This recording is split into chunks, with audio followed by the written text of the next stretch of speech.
अस्सलाम वालेकुम। दिलचस्प और खौफनाक कहानियों के लिए चैनल को सब्सक्राइब करके घंटी के निशान को प्रेस कर दीजिए ताकि हमारी नेक्स्ट वीडियो का नोटिफिकेशन आपको बआसानी मिल सके। अजीब वीरान सुनसान रास्ता था। गाड़ी तेज़ रफ्तारी से अपनी मंजिल की जानिब रवां थी। दूर दूर तक किसी आबादी का नामो निशान तक न था। ताहद्दे निगाह काली सड़क अजीब हौलनाक मंजर पेश कर रही थी। न जाने हमारी सरकार कहाँ सोई पड़ी है, जिसे सड़क पर लाइटें लगाना भी वक्त का ज़िया लगता है। इतने टैक्स धड़ल्ले से लेती है मगर आवाम को सहूलत देते हुए मौत पड़ती है। वो बुड़बुड़ाता हुआ गाड़ी भगाए जा रहा था। आज ही दूसरे शहर उसकी बिजनेस डील हुई थी मगर काम निपटाते निपटाते रात हो गई। दोस्तों ने बहुत कहा कि जावेद रात यहीं ठहर जाओ, मगर उसके सर पर धुन सवार थी कि अभी निकलूंगा। अभी शादी को इतना अरसा ना गुजरा था। नई नवेली दुल्हन को छोड़कर यूं दोस्तों की महफिल में बैठना उसे बिल्कुल पसंद ना था। शायद इसी वजह से वो रुका नहीं और चल दिया। अचानक उसे तेजी से ब्रेक लगाने पड़ गए। 6 या 7 साल का छोटा सा बच्चा जो एकदम गाड़ी के सामने आ गया था। रात के सन्नाटे में गाड़ी के टायर चरचराए। गाड़ी एक झटके से रुक गई। एक पल के लिए उसका दिमाग झुंझुना उठा कि रात के इस पहर ये बच्चा सड़क पर क्या कर रहा है। अंधेरे में चारों जानिब लंबे लंबे चीड़ के दरख्त खौफनाक मंजर पेश कर रहे थे। अचानक उसके बदन में सनसनाहट पैदा हुई। वो बच्चा अकेला न था, एक लंबी कतार उसके पीछे खड़ी उसे घूर रही थी। शायद उन्हें यह मुदाखलत पसंद न आई थी। जावेद ने हैरत से नजरें आगे मरकूज की। बच्चों की आंखों से निकलती तेज रोशनी से वो पल भर को थर्रा सा गया। सुनसान सड़क, ऊपर से हो का आलम और सामने खड़े खतरनाक तेवरों से देखते बच्चे। काश वो दोस्तों की बात मानकर सुबह सफ़र कर लेता। वो दिल ही दिल में पशेमान हुआ। अभी वो बच्चों को देखने में इतना मगन था कि एक कंकर गाड़ी के शीशे को आ लगा, जिससे शीशे में दरार पड़ गई। जावेद को कुछ ना सूझा, गुस्से से गाड़ी से निकला और जो पहला बच्चा हाथ लगा उसे दबोच के कस के तमाचा रसीद कर दिया। पल भर के लिए वो यही समझा कि करीब ही खाना बदोशों की झोंपड़ियां हैं और उन्हीं के बच्चे यूं रात को मटरगश्त कर रहे हैं। तुम्हें शर्म नहीं आई? मेरी इतनी महंगी गाड़ी के शीशे को नुकसान पहुंचा दिया। अब नुकसान तेरा बाप भरेगा। वो ओल-फोल बकने लगा ये देखे बगैर के सड़क के बीचों बीच खड़े बच्चे अपनी खून आशाम निगाहें उस पर जमाए हलक से अजीब हुर्राहट नुमा आवाज़ें निकालने लगे। मगर जावेद की तमाम तर तवज्जो अपनी गाड़ी पर थी। ए लड़के, इसका बाजू छोड़ दो। मर्दाना भारी आवाज़ पे जावेद ने पलटकर पीछे देखा तो वहां खड़े लंबे तड़ंगे शख्स को देखते ही उसकी सिट्टी गुम हो गई। चेहरा उसका इंसानों जैसा था मगर आंखें बहुत मोटी और सुर्ख, जैसे 2 दहकते अंगारे रख दिए गए हों। एक पल को उसे झुरझुरी सी आ गई। इसने मेरी गाड़ी का शीशा तोड़ दिया है। मेरी नई गाड़ी थी, कुछ अरसे पहले ही ली थी। कमाले ढिठाई से कहते वो मुड़ा। सुनो लड़के, जितनी जल्दी हो निकल जाओ यहाँ से। वो लापरवाही से उसकी बात को नज़रअंदाज करते हुए उस पर शोला बार निगाह डाली। इससे पहले कि इस लड़के का बाप आ जाए जिसे तुमने थप्पड़ मारा है, तो फिर तुम्हें यहाँ से कोई नहीं बचा पाएगा, मैं भी नहीं। न जाने उसके लहजे में कैसी ताकत थी कि जावेद के रोंगटे खड़े हो गए मगर वो बजिद रहा कि उसकी गाड़ी की भरपाई की जाए। तुम्हें कितनी रकम दरकार है कि तुम्हारे शीशे की कीमत अदा हो जाए? उसने दबदबे से पूछा। मुझे 2000 चाहिए, इसी से कल नया शीशा लगवाऊंगा, उसने हठधर्मी से जवाब दिया। उसे खुद समझ नहीं आई कि इतना बड़ा बिजनेसमैन होकर वो कैसे इतनी छोटी बात कर सकता है। उस शख्स ने उसे गहरी नज़र से देखा और जेब से 2000 देते तंजिया मुस्कुराया। अब जाओ, जितनी जल्द हो सके, उसने सख्ती से हुक्म दिया। पीछे पलटकर मत देखना। जावेद ने गाड़ी में बैठते हुए रौनक से उसे देखा और गाड़ी स्टार्ट करके सड़क पर डाल दी। उसे इस बात की बिल्कुल परवाह न थी कि वो क्या करके जा रहा है। गाल पे हाथ रखे बच्चे ने गाड़ी को दूर जाते घूरा और उसके लब हिले। मैं तुम्हें नहीं छोड़ूंगा। सुबह नाश्ते की मेज लबालब चीज़ों से भरी थी। फौजिया ने अपने हाथों से उसकी पसंदीदा हलवा पूरी और निहारी तैयार की थी। आज वीकेंड था, वो जानती थी वो वीकेंड ईद के त्यौहार जैसा मनाता है। सास ने उसे हर बात बता छोड़ी थी। वो मज़े से नाश्ता कर रहा था कि अकरम दौड़ता अंदर आया। वो साहब जी, उसकी सांसें फूली थीं। बात करना उसके लिए मुश्किल हो रहा था। क्या हुआ अकरम? अब्बा जी ने नाश्ते से हाथ खींचते हैरत से देखा। वो जावेद साहब की गाड़ी में उसे एकदम ब्रेक लगे। जबकि अपना नाम सुनकर जावेद के कान खड़े हो गए। क्या हुआ गाड़ी को? अब्बू जी ने जिराह की, जबकि अम्मी और फौजिया परेशानी से उसे देखने लगी। शायद इसका दिमाग खिसक चुका है, आप खुद चलकर देख लीजिए, वो हकलाते पीछे हटा। अब्बू को उठते देखकर वो भी अपनी जगह से उठ खड़ा हुआ और उनके साथ ही बाहर की जानिब बढ़ गया। उन दोनों को उठते देखकर अम्मी और फौजिया भी बाहर को लपकी, जहां गाड़ी खड़ी थी। अब हैरान नहीं, परेशान होने की बारी उन सबकी थी। गाड़ी की पिछली सीट पर इंतहाई खूबसूरत और गुदाज जिस्म की हसीना महवे इस्तराहत थी और बला की हसीन थी कि आसमानी लिबास में आसमान से उतरी कोई हूर लग रही थी। अगर देखने वालों से नज़र भरकर एक बार देख ले तो देखता ही रह जाए। कौन हो तुम? अब्दुल करीम ने गरजदार आवाज़ में पूछा। वो अंगड़ाई लेती ऐसे उठी जैसे नर्म गुदाज बिस्तर पे सोई हो। जी मैं। नकरई घंटियां बज उठी या शायद उन्हें लगी। हाँ तुम। अब्बू उसके हुस्न से ज़रा बराबर मुतासिर न हुए। उनका अंदाज वैसे ही जारहाना रहा। जी मैं, वो हकलाई, जावेद की बीवी हूँ। क्या आपने अपने घर वालों को नहीं बताया? जावेद? उसने दिलरुबा अंदाज से जावेद को देखते मासूमियत से पूछा। क्या बकवास कर रही हो? अब्बा जान धाड़े। इसकी बीवी ये खड़ी है, तुम कौन हो और यहाँ क्या लेने आई हो? अब्बू के अंदाज से जावेद जो हक्का बक्का खड़ा था उसकी हिम्मत बंधी। शुक्र है उन्होंने बेटे पर भरोसा रखा और एकदम मुतनफिर नहीं हुए, नहीं तो वो लड़की मुकम्मल उसे शोहर बनाने पर कमर बस्ता हो चुकी थी। जावेद? वो गाड़ी से बाहर निकली। क्या वाकई तुमने अपने वालिदैन को अभी तक नहीं बताया कि हम शादी कर चुके हैं? उसने हैरत से आंखें पटपटाईं। ठीक है, अभी ये नाराज़ है, मगर इसका हरगिज़ ये मतलब नहीं कि हम दोनों की पाकीज़ा मोहब्बत की यूं बेइज्जती करें। वो बरहम हुई। जावेद उसकी हट धर्मी और पुरएतमाद लहजे से घबरा गया। उसे बिजनेस करते हुए लातादाद औरतों से वास्ता पड़ा था, मगर ये औरत उनसे ना सिर्फ मुख्तलिफ बल्कि झूठ को सच करने में महारत रखती थी। ए लड़की, अब्बू फिर दरमियान में कूदे। उन्हें अपनी ख़ानदानी इज्जत और शराफत खुद से ज़्यादा अजीज़ थी। तुम्हारी बकबक काफ़ी सुन चुका, अब निकलो यहाँ से। मुलाजिमों के सामने बेटे को तमाशा बनते देखना वो कैसे गवारा करते। उनका बेटा मुजरिम ना होके भी मुजरिम बना खड़ा था। ठहरें, मैं आपको अपनी मोहब्बत का अमली सबूत देती हूँ। उनकी बात को कोई अहमियत ना देते हुए वो पर्स पे झुकी और चंद पेपर निकाल कर उनके सामने रख दिए। वो निकाहनामा था जिस पे वाज़े लिखा था कि हूर शुमाइल से जावेद 3 दिन पहले निकाह कर चुका है। अब वो बाप के सामने हकलाता, अपनी बेगुनाही साबित करता उन्हें बेहद बुरा लगा। जावेद, ये तुमने क्या कर दिया? अम्मी ने वहीं खड़े खड़े उसे लताड़ा, जबकि फौजिया ने एक निगाह नफरत डालना भी गवारा न किया। वो गुस्से से धप धप करती अंदर चली गई। अबू वो मैं अल्फाज अभी उसके लबों से अदा ना हुए थे कि जन्नाटेदार थप्पड़ ने उसे दिन में तारे दिखा दिए। चुप कर बदजात, न जाने किस गुनाह की सज़ा में तुम्हारे जैसा नाखलफ बेटा पैदा हुआ। वो गुस्से से धाड़ते उसे गालियां देते अंदर चले गए और अम्मी उनके पीछे पीछे। मैं तुम्हारा खून कर दूंगा। जावेद ने गुस्से से मुट्ठियां भींची। अभी तो पहला थप्पड़ है जावेद साहब, अभी और थप्पड़ खाना बाकी है। मर्दाना आवाज़ पे जावेद हैरत से पलटा तो दम बखुद रह गया। आसमानी कपड़ों में हूर शुमाइल की बजाय काले सिया बालों से ढका वजूद, जिसके फटे होंठ, 2 लंबे कानों पे लंबे 2 सींग, बड़ी बड़ी लाल अंगारा आंखें, फटे होंठों से निकलते 2 लंबे दांत, जिसे देखकर कोई भी जीरो कांप कर रह जाए।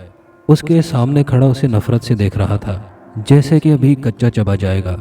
मेरे बेटे को मारा थप्पड़ तुझे बहुत महंगा पड़ेगा आदमजाद, देखना मैं तुझे कैसी सज़ा देता हूँ। उसने मुंह से आग उगली। उफ, उसके मुंह से निकलने वाली बदबू जिससे जावेद थर्रा गया, उसकी कुव्वत बर्दाश्त जवाब दे गई। नीचे गिरने से पहले उसके मुंह से भयानक चीख निकली। जावेद की चीख पे फौजिया के साथ अब्दुल करीम और उसकी बीवी बाहर को भागे, मगर तब तक जावेद होशो खिरत से बेगाना हो चुका था। देखें अब्बू, इन्हें क्या हुआ? जावेद पे झुकी हूर शुमाइल ज़ारो कतार रोते हुए बोली। जावेद, जावेद, अब्बू ने दौड़कर उसे पुकारा। अकरम बाहर आओ, उन्होंने ड्राइवर को आवाज़ दी, जो दौड़ा चला आया। उठाओ इसे, अंदर ले चलो। वो अचानक बौखला गए।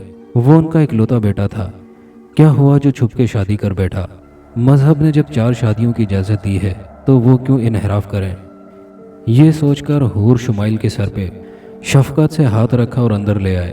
हूर शुमाइल भी सर झुकाए रोती उनके साथ अंदर चल दी। उसके लबों पे जहरखंद मक्काराना मुस्कुराहट रक्स कर रही थी। 3 घंटे हो चुके थे। हूर शुमाइल को कमरे में बैठे, मगर जावेद कमरे में जाने का नाम ही नहीं ले रहा था। वो घर वालों को तमाम वाकया मनोवन सुना चुका, मगर वो मानने को तैयार ना थे। वो यही समझे कि जावेद बाप से खौफजदा होकर इस शादी से इनकार कर रहा है। हत्ता कि फौजिया भी इनकारी थी। वो हूर शुमाइल को उसके कॉलेज की पुरानी मोहब्बत समझकर ये कहकर उठ गई कि कल वो बाप के घर जा रही है। अब्दुल करीम को ये गवारा ना था कि फौजिया बाप के घर जाए, क्योंकि बिजनेस में उनकी साख कमज़ोर हो सकती थी। सुबह से शाम हो चुकी, मगर मामला संभलने की बजाय तूल पकड़ चुका था। जावेद सर पकड़े बैठा था। उसकी समझ में नहीं आ रहा था कि वो क्या करे, किधर जाए। कमरे में बैठी मौत वो जानबूझ के गले नहीं लगा सकता था। अचानक उसके दिमाग में बिजली की तरह ख्याल कूंदा, कारी उस्मान। उफ, पहले ये ख्याल क्यों नहीं आया। कारी उस्मान उसके दोस्त असद के चचा थे। उसे याद पड़ रहा था कि गालिबन 2 बार ही उनसे मुलाकात हुई थी। वो भूत प्रेत निकालने का काम करते थे। उस वक्त जावेद दूसरे दोस्तों के साथ मिलकर उनका मजाक उड़ाता। असद के मना करने के बावजूद वो उन्हें ढोंगी बाबा कहता, मगर अब वो बुरी तरह फंस चुका था। उसे किसी तरीके से ये रात गुजारनी थी, जो कि कमरे में तो हरगिज़ नहीं गुजार सकता था। अम्मी, मैं आज आपके कमरे में सोऊंगा। वो रहम तलब नज़रों से उन्हें देखने लगा। बेटे की इल्तिजाइया सूरत देखते वो दिल महसूस कर रह गई। ठीक है बेटा, तुम आ जाओ, मगर एक बात याद रखना। वो फैसला कुन लहजे में बोली, कल तुम्हारे बाप का जो फैसला होगा वो तुम्हें हर हाल में कबूल करना होगा। इसमें मैं तुम्हारा हरगिज़ साथ नहीं दूंगी। वो घूरी। ठीक है अम्मी, जैसा आपकी मर्जी। वो हामी भरते हुए जल्दी से उनके कमरे की जानिब बढ़ा कि कहीं वो अपना इरादा ही न बदल लें। फिलहाल उसे रात गुजरने का शिद्दत से इंतज़ार था। रात का न जाने कौन सा पहर था कि उसकी आंख खुल गई। कमरे में मलगजा अंधेरा फैला हुआ था। उसने आंखें फाड़कर दाएं बाएं देखा। कमरे में अम्मी नहीं थी। उनका बेड खाली था। वो धड़कते दिल से उठ बैठा। अम्मी इस वक्त कहाँ जा सकती हैं, जबकि उन्हें मालूम था कि मैं क्यों उनके कमरे में सोने के लिए बजिद था। क्या हुआ, नींद नहीं आ रही? उसके अकब से आवाज़ आई। वो सोफे पे ही उछल पड़ा। एक तरफ अंधेरा, दूसरी जानिब भूत की सूरत काली मौत। वो हड़बड़ा सा गया। नींद नहीं आ रही तो कुछ ले आऊं हुजूर? दोबारा सरसराती आवाज़ गूंजी। तुम यहाँ कैसे? आंखें नीचे जावेद हकलाया। मैं तुमसे दूर ही कब हूँ? वो लफ्ज़ चबाए फुंकारा। खुदा के लिए मेरा पीछा छोड़ दो। मैंने जानबूझ के तुम्हारे बेटे को थप्पड़ नहीं मारा। मुझे माफ़ कर दो। वो गिड़गिड़ाया। इतनी जल्दी घबरा गए? अभी तो 2000 लेने बाकी हैं, जो तुम बड़े भाई से लेकर आए हो। दौलत के बावजूद इतना छोटा सा दिल है तुम्हारा। उसने सोफे पे रखे जावेद के हाथ को दबाया। बालों से अटे हाथ के लम्स को जावेद ने दहशत से देखा। उसके लंबे गंदे नाखून उससे पोशीदा न रहे। वो हकीकत में भूत था। वो दहशत ज़दा होते पीछे हटा। तभी वो उसके सामने आ खड़ा हुआ। लालटेन में लगी बत्ती की जलती बुझती लौ की मानिंद उसकी लाल अंगारा आंखें चमक रही थीं। उसके लंबे नोकीले दांत बाहर को निकले हुए थे। वो एकटेक जावेद को तके जा रहा था। देखते ही देखते जावेद के हाथ पांव मुड़ना शुरू हो गए। आवाज़ का फंदा ऐसे गले में अटका के कोशिश के बावजूद उसकी आवाज़ न निकल पाई। उसे लगा कि वो आहिस्ता आहिस्ता हवा में मौल्लक हो रहा है। जिस्म की ईंठन बढ़ती जा रही थी कि अचानक कमरे में 10-12 बच्चे शोर करते उसके इर्द गिर्द घूमने लगे। वो ये सब अपनी खुली आंखों से देख रहा था, मगर उसमें इतनी सकत ना थी कि कुछ कर सकता। बरखुदार, इस आदमजाद ने किस गाल पर थप्पड़ मारा था? वो लंबे दांत निकाले बच्चे से पूछ रहा था। यहाँ मारा था। उनमें से एक बच्चा आगे बढ़ा और उसे खूनखार नज़रों से देखता गाल पे हाथ रखा। अब तुम भी इसे वैसा ही थप्पड़ मारो जैसा इसने मारा था। वो दांत चबाए धाड़ा। नहीं, मैं थप्पड़ नहीं मारूंगा। मैं इसका वो हाथ चबाऊंगा जिससे इसने मुझे मारा था, वो भी बगैर किसी गलती के। ठीक है, आगे बढ़ो और इसका हाथ चबा डालो। उसके कहने पे बच्चा बिल्ली की मानिंद पाँव ऊपर किए बढ़ा और हवा में मौलक उसके लटके हाथ पे अपने नोकीले तेज दांत गाड़ दिए। जावेद माही बेआब की तरह तड़पने लगा। उसे लगा कि किसी ने उसका हाथ गर्म अंगारे पर रख दिया है। उसका सारा बाजू जैसे आग की लपटों में आ गया हो। जावेद, जावेद बेटा। अम्मी की दूर से आती आवाज़ ने उसके अंदर कुव्वत पैदा की। पूरी शिद्दत से उसने आवाज़ निकालने की कोशिश की। उसके गले से होंठों की निकलती आवाज़ों ने कमरे में इर्ताश पैदा कर दिया। अब अम्मी की आवाज़ के साथ उसे अब्बू की परेशानी में डूबी आवाज़ सुनाई दी। अम्मी शायद कोई आयत ऊंची आवाज़ से पढ़ने लगी थी। उस आयत को सुनते बच्चे ने अपने नोकीले दांत उसकी कलाई से निकाले तो खून की पतली लंबी धार ज़मीन पर गिरने लगी। बच्चा उसे खूनखार नज़रों से घूरता बाकी बच्चों को लिए शोर करता खिड़की के रास्ते बाहर निकल गया। अपनी माँ की वजह से बच गए हो आज, मगर याद रखना मरते दम तक पीछा नहीं छोड़ूंगा। वो धमकी देते खिड़की के रास्ते बाहर निकल गया। उसके अकड़े हुए जिस्म को एक दो झटके लगे। तभी उसने आंखें खोल के सबकी तरफ देखा। कमरे में अम्मी और अब्बू उसे परेशानी से देख रहे थे, जबकि फौजिया उसके पाँव मसल रही थी। दिल बेतहाशा धड़क रहा था। उसकी आंखों में आंसू आ गए। उसकी आंखें खुलते देखकर अम्मी ने अल्लाह का शुक्र अदा किया। 1000 बार तुम्हें कह चुकी हूँ कि रात को सोने से पहले आयतल कुर्सी और 4 कुल पढ़ लिया करो, मगर तुम्हें एहसास ही कब है। उन्होंने मुंह बसूरते हुए उसके ऊपर फूंक मारी। तो क्या ये ख्वाब था? वो आंखें फाड़े दोनों को देख रहा था। अब ऐसे क्या देख रहे हो, चलो सो जाओ। एक काम गलत किया, ऊपर से हमें भी परेशान कर छोड़ा है। अब्बू उसे डांटते बेड पे लेट गए, जबकि वो सोफे पे लेटा अपने उस हाथ को देख रहा था जिस पे 2 मोटे मोटे सुराख वाजे थे।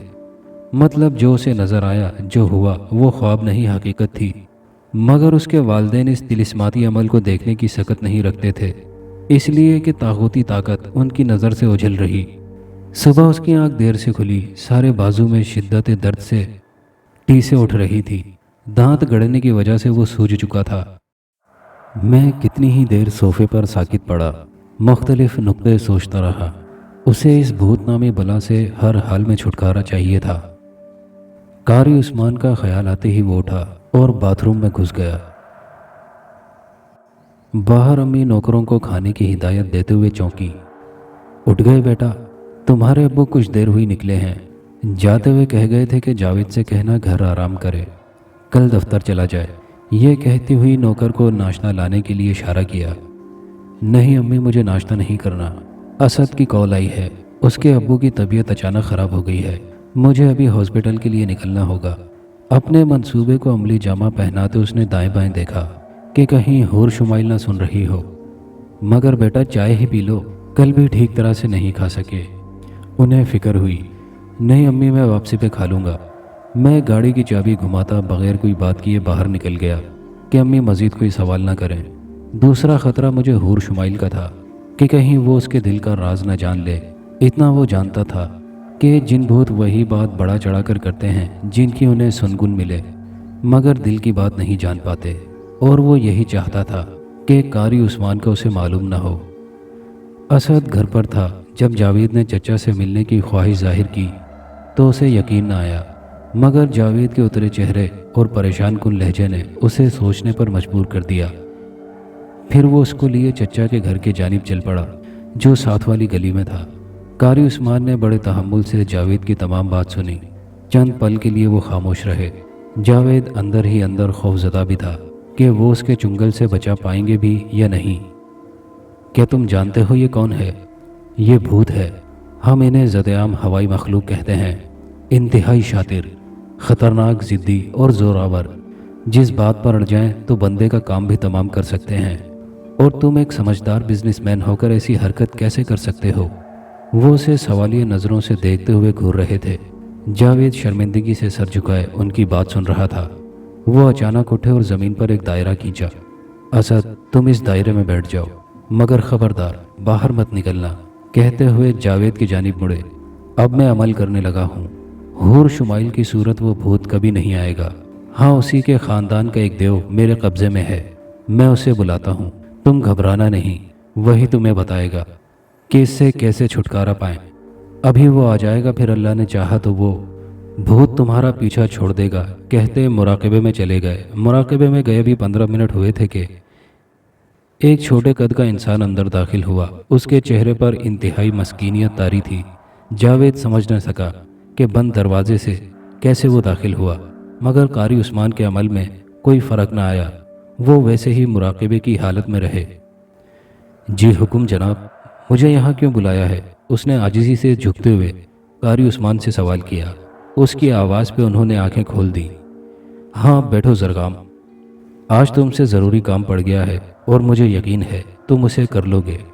یہ کہتے ہوئے جاوید کی طرف دیکھا اور منو من واقعہ سنا دیا۔ اوہ تو وہ تم تھے۔ وہ یکدم چونکا۔ شنگرام کے بڑے بیٹے کو تم نے کیوں مارا؟ حالانکہ اس کا قصور بھی نہ تھا۔ وہ ناراض ہوا۔ تم نہیں جانتے وہ ہمارے قبیلے میں سب سے زیادہ ہٹ دھرم اور ضدی ہے۔ اگر کسی کی سن بھی لے تو مانتا نہیں، کہتے جاوید کو گھورا۔ اب میں کیسے اس سے پیچھا چھڑاؤں؟ بے چارگی لیے مدھم آواز میں جاوید نے پوچھا۔ آپ کو اس کے بڑے بھائی سے بات کرنا ہوگی جناب، آج ہی، کیونکہ مجھ سے وہ آدم ذات کی بو سونگھ لے گا، تب جاوید کے ساتھ مجھے بھی کوئی نقصان پہنچانے میں وہ ہچکچائے گا نہیں۔ جاوید اس کی بات سن کر خوفزدہ ہو گیا، جبکہ قاری عثمان پریشان۔ جناب کیا سوچنے لگے؟ زرغام نے قاری عثمان کو گہری سوچ میں دیکھا تو پوچھ بیٹھا۔ میں سوچ رہا ہوں شنگرام کے بھائی مان جائیں گے؟ کہیں انہوں نے انکار کر دیا تو؟ سوالیہ نظروں سے دیکھتے جاوید کو دیکھا، جس کے چہرے پر گھبراہٹ کے آثار واضح تھے۔ وہ ایسا ہرگز نہیں کریں گے، وہ ان سے بہت مختلف ہیں۔ شنگرام اگر ہٹ دھرم ہے تو ان کے بھائی انتہائی منکسر المزاج ہیں۔ وہ آپ کا مسئلہ ضرور حل کر دیں گے، مجھے پوری امید ہے، اس نے تسلی دی۔ قاری عثمان نے لمبا ہنکارا بھرا۔ ٹھیک ہے جناب، اب مجھے اجازت دیں، ان کے سامنے میں نہیں آنا چاہتا۔ ٹھیک ہے جاؤ تم، قاری نے اجازت دے دی۔ وہ جیسے آیا تھا ویسے ہی الٹے قدموں واپس مڑ گیا۔ اب میں ایک ایسا عمل کرنے والا ہوں کہ شنگرام کے بھائی یہاں آنے کو تیار ہو جائیں۔ اسد تم گھر چلے جاؤ، یہ معاملہ جاوید کا ہے، وہ حل کر لے گا، تمہارا اب یہاں بیٹھنا ٹھیک نہیں۔ چچا کی بات سن کر اس کا چہرہ اتر گیا۔ زندگی میں پہلی بار انسانی شکل میں دیو دیکھنے کا پہلا موقع ہاتھ لگا تھا، کیسے گنواتا؟ نہیں چچا جان، میں یہیں دائرے میں رہوں گا، قسم سے باہر نہیں آؤں گا، وہ بضد ہوا۔ ٹھیک ہے تمہاری مرضی، وہ نیم رضامند ہوتے ہوئے جاوید کی طرف متوجہ ہوئے۔ تمہیں بھی اس دائرے میں بیٹھنا ہوگا، میں اس دیو سے واقف نہیں، اور نہ ہم اس پہ بھروسہ کرنے کے حق میں ہیں جب تک کہ وہ راضی نہ ہو۔ وہ یہ کہتے اٹھے اور کچھ پڑھتے ہوئے جاوید کے گرد سفید لکیر کھینچ دی اور خود سامنے بیٹھ کر عمل شروع کر دیا۔ جاوید اور اسد خاموشی سے ان کی حرکات و سکنات دیکھ رہے تھے۔ اچانک زور زور سے دروازہ بجنے پہ دونوں چونکے، مگر قاری عثمان نے جنبش نہ کی۔ دروازہ پھر کھٹکا اور اب کی بار انتہائی قداور شخص، جس کا سر تقریباً چھت تک جا رہا تھا، سفید لباس میں ملبوس اندر داخل ہوا۔ اس کے چہرے پر عجیب نورانیت تھی۔ وہ کچھ پل انہیں دیکھتا رہا، پھر قاری عثمان کو دیکھتے باروب لہجے سے پوچھا، ہمیں کیوں بلایا ہے؟ قاری صاحب نے پٹ سے آنکھیں کھولی اور اس لمبے تڑنگے شخص پہ گہری نگاہ ڈالی۔ آپ تشریف رکھیں محترم، پھر بات کرتے ہیں۔ یہ کہتے ہوئے زمین پر جلدی سے چادر بچھا دی۔ وہ شخص چند ثانیوں نے دیکھتا رہا، پھر آگے بڑھ کر چادر پر بیٹھ گیا۔ چند پل خاموشی کی نظر ہو گئے۔ قاری عثمان نے بات کا آغاز کرتے انہیں تمام معاملات منوان سنا ڈالے۔ تمام بات سن کر انہوں نے اچٹتی نظر جاوید پر ڈالی، جو سر جھکائے پشیمان بیٹھا تھا۔ اس آدم ذات کو میں نے تبھی کہہ دیا تھا جب اس نے تھپڑ مارا تھا کہ شکر کرے کہ اس کا باپ یہاں موجود نہیں، مگر اس نے اپنی ہٹ دھرمی میں شاید ہمارے الفاظ پر غور نہیں کیا۔ ان کی بات سن کر جاوید نے جھکا سر اٹھایا اور بغور انہیں دیکھا تو سٹ پٹا کر رہ گیا۔ وہ وہی شخص تھا جب بچے کو تھپڑ مارنے پر اس نے جاوید کو فوراً چلے جانے کا حکم دیا تھا۔ انہیں پہچان کر جاوید کو مزید پشیمانی نے آ گھیرا۔ کاش کہ وہ غصے کو قابو میں رکھتا۔ آپ مجھے معاف کر دیں جناب، جاوید نے ان کے آگے ہاتھ جوڑے۔ میں نہیں جانتا کہ وہ بچے کون ہیں۔ آپ معاف کر دیں محترم، شنگرام بھی معاف کر دے گا، قاری عثمان نے بھی التجائیہ لہجہ اپنایا۔ قاری صاحب کی بات سن کر اور جاوید کو ہاتھ جوڑتے دیکھ کر اس شخص کا دل پسیجا۔ لاؤ اپنا ہاتھ دکھاؤ۔ انہوں نے جاوید کی کلائی تھامی، جہاں دانتوں کے موٹے موٹے دو سوراخ بن چکے تھے، جس کی وجہ سے بازو کی سوجن شدید بڑھ گئی تھی۔ انہوں نے اپنا ہاتھ اس کے سوراخوں پر رکھا اور کچھ دیر بعد اٹھایا تو وہ غائب تھے اور بازو بالکل ٹھیک، جیسے کچھ ہوا ہی نہ ہو۔ سنو لڑکے، انہوں نے اپنے ہاتھ سے انگوٹھی اتار کے اس کے اندر لگا نگینہ باہر نکالا اور جاوید کے ہاتھ میں رکھتے اسے بغور دیکھا۔ یہ نگینہ گھر لے جاؤ اور 3 دن کے لیے گھر کے داخلی گیٹ پہ ایسے رکھ دینا کہ اس کا سایہ گزرتے ہوئے تمہارے سر پر پڑے۔ 3 دن بعد یہ خود بخود ہمارے پاس آ جائے گا۔ پھر شنگرام دوبارہ تمہیں تنگ نہیں کرے گا۔ مگر اب وہ گھر، جاوید ہکلایا، وہ گھر نہیں ہے، باہر داخلی گیٹ پہ کھڑا تمہارا منتظر ہے تاکہ تمہیں یہیں دبوچ سکے۔ وہ جان چکا ہے تم یہاں کیوں آئے ہو۔ وہ ہلکے سے مسکرائے۔ کیا؟ جاوید یکدم خوفزدہ ہوا۔ فکر نہیں کرو، اب جب وعدہ کر لیا ہے تو نبھائیں گے۔ اب وہ ہمارے ساتھ ہی ہماری دنیا میں واپس جائے گا، اور تم سب آدم ذات کے لیے ایک نصیحت ہے کہ رات کو سنسان اور غیر آباد جگہوں پر اپنی منمانیاں کرنے سے پہلے ایک بار ضرور سوچ لیا کرو کہ وہاں رہنے والی مخلوق بھی اسی اللہ کے حکم سے وہاں رہتی ہے جس نے تمہیں بنایا۔ اس مخلوق کو تنگ کرو گے تو پھر پریشانی تو اٹھانا ہی پڑے گی، لیکن آئندہ محتاط رہنا۔ انہوں نے دبنگ انداز میں کہتے قاری عثمان کی جانب دیکھا۔ ہم نے تمہاری بات مان کر اس لڑکے کو معاف کر دیا ہے، اب ہم چلتے ہیں، اور یاد رہے ہمارے جانے کے بعد عصر تک یہ لڑکا یہیں رہے گا، اس کے بعد گھر جائے، تب تک ہم شنگرام کو سمجھا لیں گے۔ یہ کہتے ہوئے وہ اٹھے اور مسافہ کرتے آہستہ روی سے چلتے باہر نکل گئے۔ سن لیا نا، اب محتاط رہنا۔ قاری عثمان گھورے۔ یہ جنات، چڑیلیں، بدرو ہیں، بھوت پریت، دیو کا دکھائی دینا یا ان سے ٹکراؤ ہو جانا بڑی بات نہیں کہ انسان خوفزدہ ہوتا پھرے، لیکن اس مخلوق سے احتیاط کرنا اور بچاؤ کرنا زیادہ اہم ہے۔ ان شیطانی قوتوں سے ٹکرانا کم عقلی و کم فہمی کے سوا کچھ نہیں۔ سمجھ رہے ہو نا میری بات؟ قاری عثمان نے اس کی خاموشی پہ اس کو لتاڑا۔ جی چچا جان، وہ معتب ہوا۔ آئندہ محتاط رہوں گا کہ دوبارہ کوئی حور شمائل کا روپ دھارے میری زندگی میں ہلچل نہ مچا دے۔ اس نے ٹھنڈی سانس خارج کرتے ہاتھ میں تھامے نگینے کو بغور دیکھنے لگا۔ وہ دیکھ چکا تھا کہ غصے اور جلد بازی کا انجام کیا ہوتا ہے۔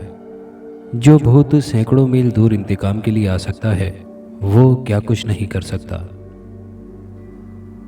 اس کہانی سے متعلق اپنے خیالات کا اظہار ضرور کیجیے گا، اور نئے آنے والے دوستوں سے گزارش ہے کہ ہمارے چینل کو سبسکرائب کر کے ویڈیو کو لائک شیئر کرنا مت بھولیے۔ شکریہ۔